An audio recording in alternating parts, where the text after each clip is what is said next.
Hello, everyone. Welcome to Diving Deep. I am your host, Pastor Michael Gannaway. It's good to be here with you. The last time we were together, we completed our dive into the Sermon on the Mount. Well, today we're going to continue to dive deep in the book of Matthew. We're going to be in Matthew chapter 10, so please turn there. Okay. Here, the 12 apostles are being sent out. It seems pretty simple. You think there's not much to see here. Oh, but actually there is quite a bit. As Jesus reveals much about himself as he sends out the 12. All right. Let's begin in verse 1. And when he had called his 12 disciples to him, he gave them power over unclean spirits to cast them out and to heal all kinds of sickness and all kinds of disease. Now the names of the 12 apostles are these. First, Simon, who is called Peter, and Andrew, his brother, James, the son of Zebedee, and John, his brother, Philip and Bartholomew, Thomas and Matthew, the tax collector, James, the son of Alphaeus, and Lebbaeus, whose surname was Thaddeus, Simon the Canaanite, and Judas Iscariot, who also betrayed him. Okay, so the 12 have received power and authority over sickness, disease, and unclean spirits. Yes, including Judas Iscariot, who betrayed him. So, even though he had God's power in him, he would eventually fall out of favor with God. So much so that Jesus would refer to him as the son of perdition. Yes. Kind of ties back to what we went over, where Jesus says, well, many have come to me and say, have we not prophesied in your name and cast out demons and done many wonderful works? And Jesus says, depart from me, I never knew you. Well, this is an example of this.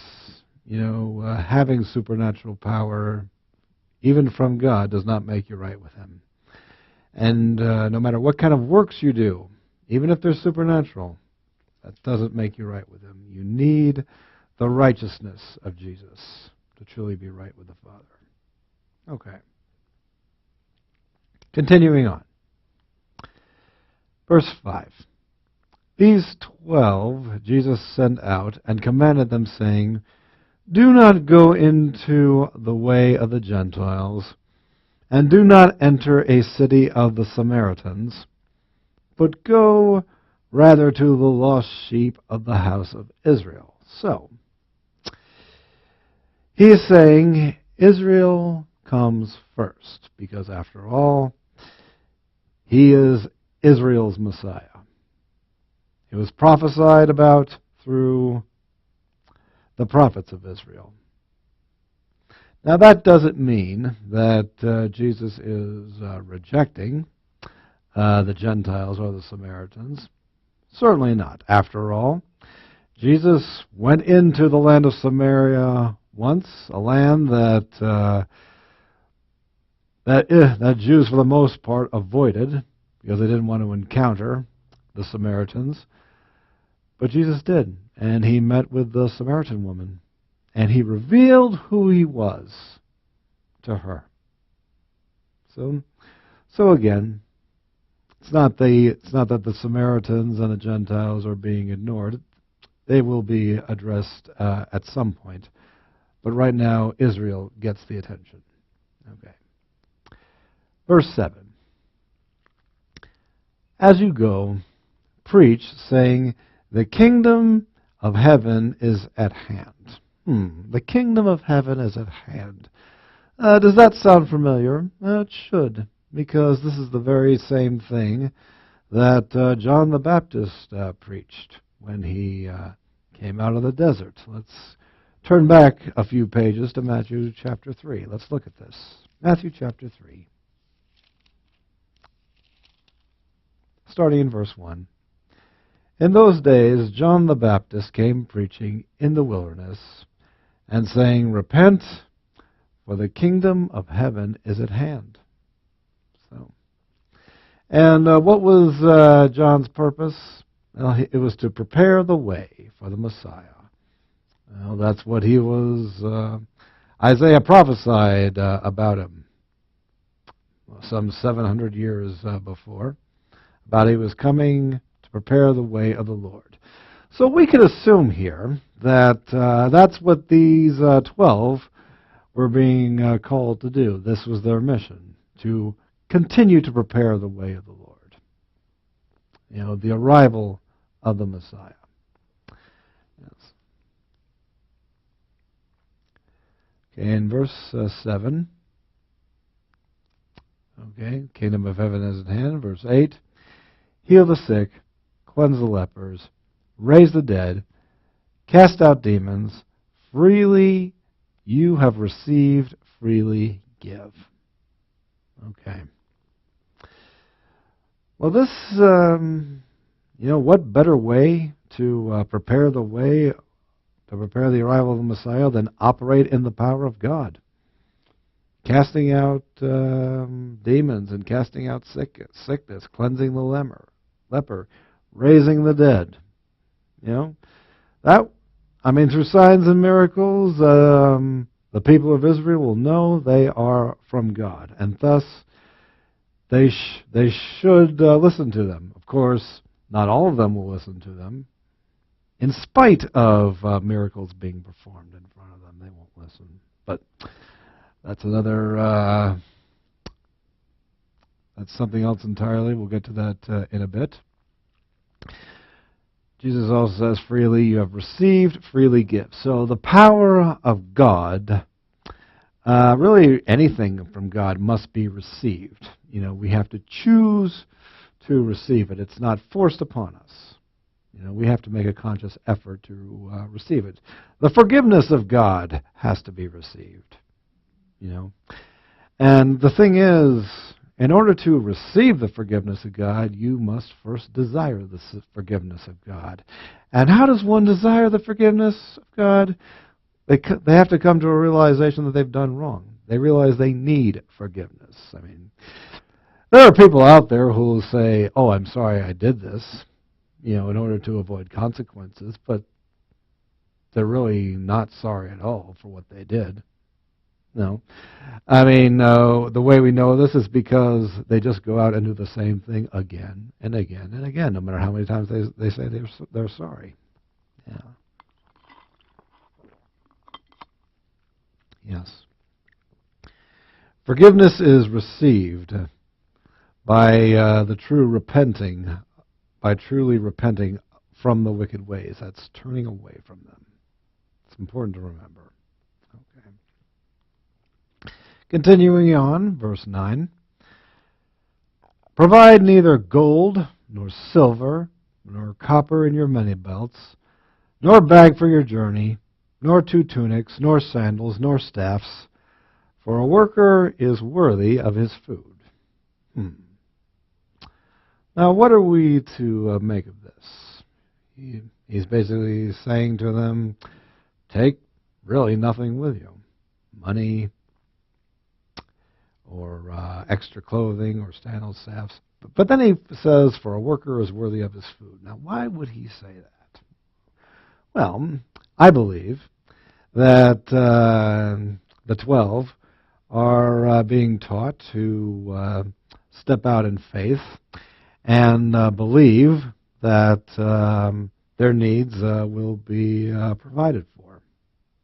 Yeah. Go back to the Sermon on the Mount, where Jesus says, "Do not worry of what you shall eat, or what you shall wear, because God knows you need these things, and God will provide you those things because he knows you need them, because he cares about them. So this is an opportunity for the disciples to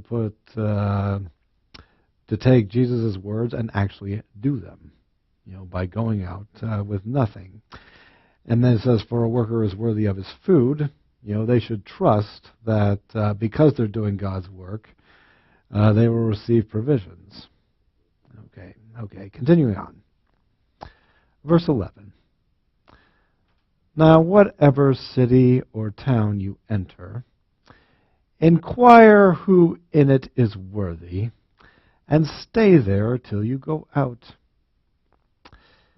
Okay, so he's simply saying, inquire who's worthy and stay there until you go out. So it's assumed that the towns they'll be visiting, there will be families there that will provide housing for them, a place to sleep, and no doubt food to eat.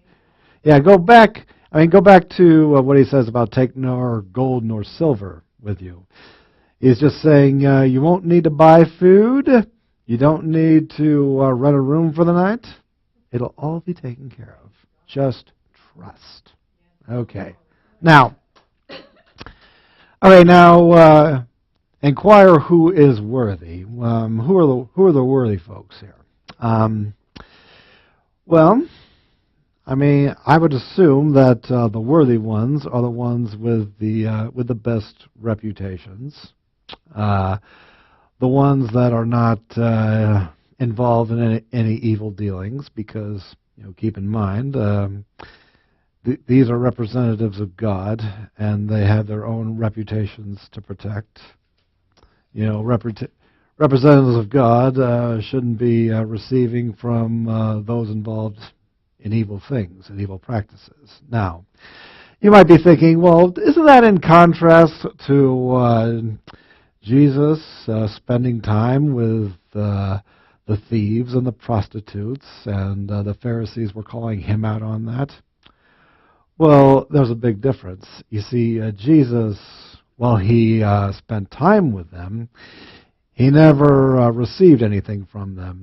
He never received food or shelter or money from them. You see, yeah, it's one thing to be a friend, to give counsel and encouragement to someone involved in evil doings. It's quite another to receive favor from them.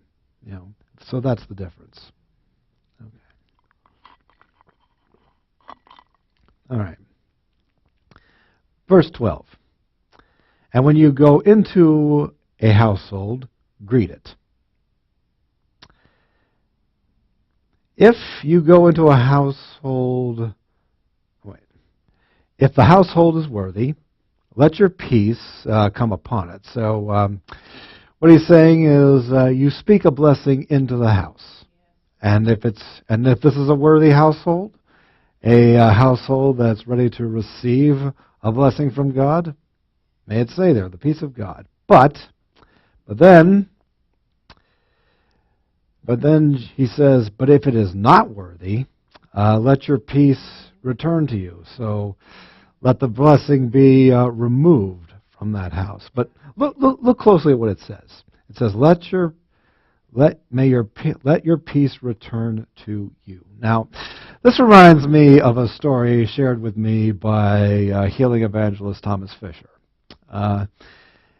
He offered to, he saw a lady. This lady was either in some kind of torment or pain, and either he prayed healing upon her or peace upon her. However, she was not ready to receive the blessing. And what happened?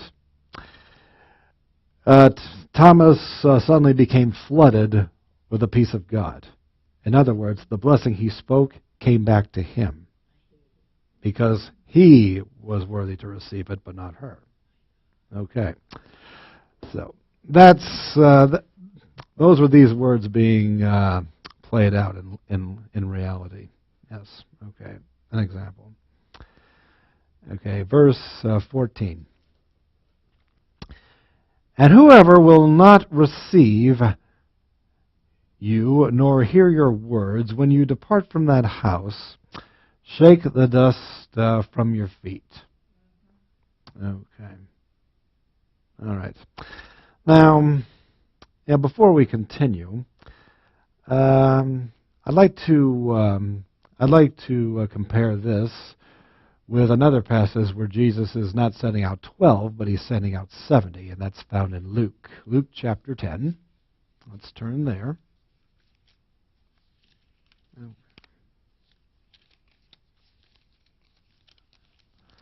Okay, Luke 10, starting in verse 3. And listen to what he says to the 70. He says, "Go your own way. Behold, I send you out as lambs among wolves. Carry neither money bag, knapsack, nor sandals, and greet no one along the road. But whatever house you enter, first say, 'Peace to this house.' And if a son of peace is there, your peace will rest on it. If not, it will return to you. And remain in the house, eating and drinking such things as they give, for the laborer is worthy of his wages." Okay, so this really provides confirmation that they were to expect to receive hospitality upon their journey. The best teacher of the Bible is the Bible itself. Yeah, and this is the Bible, and this is Luke chapter 10, clarifying this particular passage of Matthew chapter 10. Okay. All right, continuing on. After he says, "Shake the dust off your feet," verse 15, "Assuredly I say to you, it will be more tolerable for the land of Sodom and Gomorrah in the day of judgment than for that city." Now, as we know, Sodom and Gomorrah was destroyed by fire from heaven because they were so wicked. And yes, they were very wicked. But how could it be more tolerable for them on Judgment Day than these folks? Well, let's keep something in mind here. Sodom and Gomorrah did not have anybody coming into its borders and preaching that the kingdom of heaven was near. No. Nor did they have anybody performing signs and miracles with God's power. And Jesus even said later on, if they had seen those miracles, they would have repented. So, too much is given, much will be required. Meaning, if you've been presented with much evidence of the reality of God, and you choose to reject it, you will be held to a higher standard than those who didn't. Yes. Yeah. We rest in the grace of God, and that's a good thing. But, at the same time, there's also a standard that we're expected when we're supposed to become like Jesus, and that takes being in submission to God. And we may say, we can go around talking about how we're saved by grace alone, but are we truly surrendered to Him? Are we? I mean, if we're just pretending, if we're just phonies, then, it'll be far more tolerable for Sodom and Gomorrah than for us. Rest assured. So we have to be certain that we are genuine. Yeah. Okay. All right. Continuing on. "Behold, I send you out as sheep in the midst of wolves. Therefore be wise as serpents and harmless as doves." Okay. I send you out as sheep in the midst of wolves. The 12 were probably thinking, you are? Why would you want to do that? But those, but if for those who were paying attention, they could understand the language that he's using. He calls them sheep. Well, actually, being referred to as sheep is something that's quite common, for the folks of Israel. I mean, go back to the 23rd Psalm. David said, "The Lord is my shepherd." What does that make him? Makes him a sheep. And if you look throughout the Old Testament, the ones who were designated as teachers and instructors, they were called shepherds. Yeah, and therefore those who were beneath them were sheep. And let's not forget in John chapter 10, the number 10 keeps popping up here. Okay. In John chapter 10, he calls himself the Good Shepherd. So anyone to hear themselves called as sheep being sent out of wolves, really I don't think should have troubled them that much, because they knew they had a shepherd. Okay. And look what he says. Therefore be as wise as serpents, but harmless as doves. Don't feel the need to become like the wolves to protect yourself.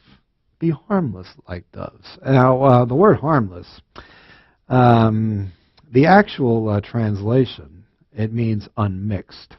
So what he could actually be saying is be as pure as doves. Yeah, okay. Okay, verse 17. But beware of men, for they will deliver you up to councils and scourge you in their synagogues. You will be brought before governors and kings for my sake, as a testimony to them and the Gentiles. And this would come to pass in the book of Acts. It may not have come to pass on this particular trip, but it eventually would. It all played out in the book of Acts. All right, continuing. Verse 19. But when they deliver you up, not if they deliver, but when they deliver you, do not worry about how or what you should speak. Now, there he says again, do not worry. Not too long ago he says, do not worry about what you shall eat and what you shall wear. Well, now he's saying, do not worry about what you shall speak. Okay. For it is not you who speak, but the Spirit of your Father who speaks in you. And, of course, and in the book of Acts, they receive the Holy Ghost inside of them, and therefore the Spirit of God began speaking to them. Think about Stephen. What he spoke got him stoned to death. Do you really think he would have said those things if the Spirit of God hadn't been in him? I don't think so. No, I don't think so. Okay. All right. Verse 21. Now a brother will deliver a brother to death, and a father his child, and children will rise up against their parents and cause them to be put to death. And you will be hated by all for my name's sake, but he who endures to the end will be saved. Now think about what he's saying here. The disciples might be thinking, wait a second, you're telling me families are going to turn against each other, and you're the reason it's going to happen? Should we really be following you? So, yeah, he sounds destructive, but this is reality. This is truth. Folks who belong to a particular religion or a particular faith, they become a believer in Jesus. They risk being disowned, expelled from the family, and in some parts of the world even murdered by their family, because they would dare reject their religion for Jesus. Oh, yeah. And so, yes, Jesus is a divider of families. It's not that he wants to be, but it just is. He just is. Okay. And then, but notice, and also he says, but he who endures to the end will be saved. He also says that later on in Matthew 24, verse 9. Now, what does that mean, he who endures to the end? I believe it refers to faith, belief in Jesus. Are you willing to believe in Jesus even all the way to the end, even when things become so dire? Are you willing to believe even to the end, even if it costs you your neck? That's really the message that's being preached here. Yeah. Go, if you were to look in Colossians, like 18 through 23, it talks about how through Jesus, because of Jesus, we are redeemed, and we stand holy and blameless and beyond reproach in the Father's sight. But then you have that next verse, if you continue in the faith. And I believe that is enduring to the end. Continuing in the faith to the end, no matter what it costs you. All right. We'll wrap this up real quick. 23, when they persecute you in this city, flee to another. Flee to another. For assuredly I say to you, you will not have gone through the cities of Israel before the Son of Man comes. Now, right here, persecute you in the city, flee to another. That's what the Apostle Paul did in the book of Acts. Sometimes he stayed in spite of persecution, but other times God told him, either leave this city or don't go into that city. All right. Okay. Well, time is winding down. Thank you so much for joining us, and we will continue this in part 2. Until next time.